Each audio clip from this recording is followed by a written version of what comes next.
Kalau dari segi reaksi ya memang lebih lambat dan juga tahan lama, memang reaksinya lebih bagus di. Halo, wassalamualaikum warahmatullahi wabarakatuh. Selamat pagi, salam sejahtera bagi kita semua. Berjumpa lagi bersama Petani Tulen, kawan. Nah, apa kabar para subscriber semua? Mudah-mudahan kalian semua berada di dalam lindungan Allah, mudah-mudahan, amin. Nah, di kesempatan hari ini saya ingin berbagi-bagi sebuah pengalaman lah, tidak bisa dibilang seperti itu, pengalaman saya dalam berbudidaya cabai, atau bisa disebut dikategorikan cara menanam cabai dan sebagainya lah, bisa terserah. Yang jelas di video kali ini saya ingin memberikan sedikit wawasan tentang efektif mana antara pengocoran dan juga pemupukan dengan cara ditabur. Menurut saya itu tergantung, jadi sifatnya situasional, kawan. Jadi tergantung situasi. Kalau pupuk ditabur biasanya 1 minggu sampai dengan 2 minggu baru terlihat reaksinya. Nah, kalau yang untuk kocoran, biasanya 3 sampai 5 hari juga sudah terlihat reaksinya. Ini saya bukan menggurui, kawan, mohon maaf, karena barangkali di channel Petani Tulen ini ada yang subscriber, kawan-kawan, ada yang pemula, bahkan mungkin ada yang mau belajar, baru belajar, bahkan hanya melihat-lihat saja, tidak apa-apa. Mudah-mudahan saya hanya berusaha memberikan manfaat, memberikan pengetahuan yang saya lakukan, tidak lebih dari itu. Jadi kawan-kawan jangan merasa digurui oleh saya, tidak. Saya tidak bermaksud seperti itu. Saya hanya berbagi saja. Kita hanya menyamakan pengalaman saja. Nah, seperti itu, kawan-kawan mungkin lebih berpengalaman. Berarti pemupukan dengan cara ditabur itu membutuhkan jumlah pupuk yang agak lumayan, bisa 2 sampai 4 kali lipat daripada pemupukan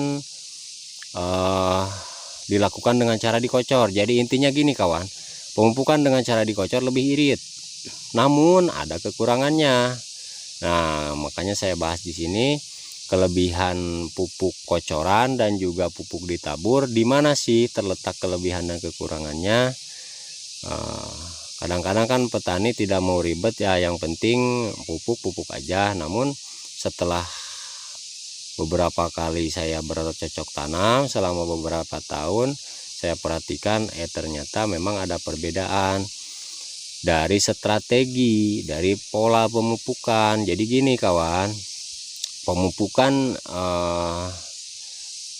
yang melalui pengocoran harusnya jumlah pupuknya, dosis pupuknya sedikit. Nah, untuk lahan cabai yang ini saya sebut polanya bedengan horizontal. Ini saya menyebut istilahnya seperti itu.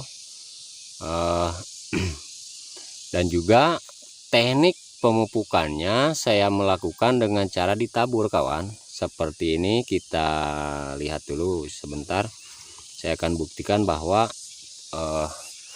ini dengan cara ditabur. Oh, lihat, ini pupuknya. Nah, ini pupuknya saya menggunakan pupuk bersubsidi pemerintah, yaitu Ponska. Nah, seperti ini kita lihat. Nah, ini barangkali ini saya hanya ingin membuktikan saja. Nah, gini sifatnya yang cepat diserap oleh tanaman.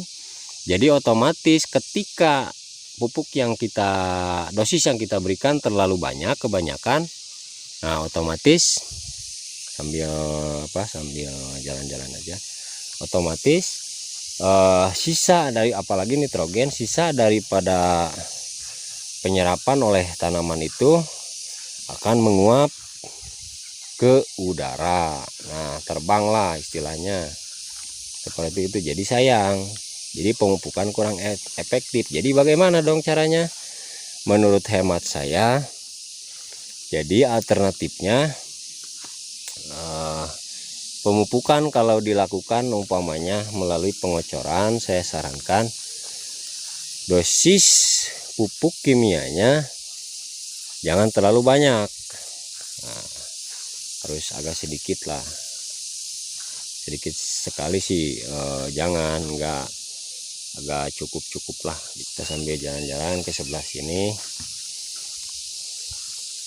Nah, ini tanamannya banyak yang cabenya banyak yang terkena Gemini virus kawan, tapi nggak apa-apalah, yang penting kalau masih produktivitasnya masih terjaga, nah, nggak apa-apa. Nah, ini yang sudah 53 harian lah kurang lebih, 53 hari kalau nggak salah. Nah, ini sudah begini. Nah, jadi intinya gini, menurut pendapat saya pribadi, pemupukan yang efektif itu adalah kalau kita melakukan pengocoran adalah jumlah pupuknya jangan terlalu banyak. Harus agak sedikit lah, jangan terlalu banyak pokoknya ya. Kalau dari segi reaksi ya memang lebih lambat dan juga tahan lama, memang reaksinya lebih bagus dengan cara ditabur kawan, lebih bagus seperti itu. Dan untuk yang pengocoran karena kan pupuknya relatif sedikit kalau pupuk yang dikocor, jadi ya wajar lah reaksinya juga tidak bertahan begitu lama, karena secara fisiologi tanaman cabai kan sifatnya yang tumbuh terus, majemuk, jadi tumbuh terus seperti ini, jadi bercabang berbuah, bercabang berbuah, jadi bertumbuh terus sepanjang ada unsur hara. Nah, seperti itu. Alangkah baiknya bijaksana dalam pemupukan kawan. Jadi pemupukan itu maksudnya bijaksana itu kita jangan terlalu berlebih dan juga kurang juga jangan, karena kalau kurang tanaman kita kekurangan makanan atau kekurangan unsur hara. Nah, jadi takarannya harus seimbang antara pupuk kandang dan juga pupuk kimia supaya tanaman kita seimbang juga kasih makanannya. Nah, seperti itulah kira-kira gambaran kasarnya. Mudah-mudahan bisa menjadi bahan pemikiran, bahan pengetahuan kita semua. Semoga bermanfaat. Wassalamualaikum warahmatullahi wabarakatuh. Berjumpa lagi di video berikutnya.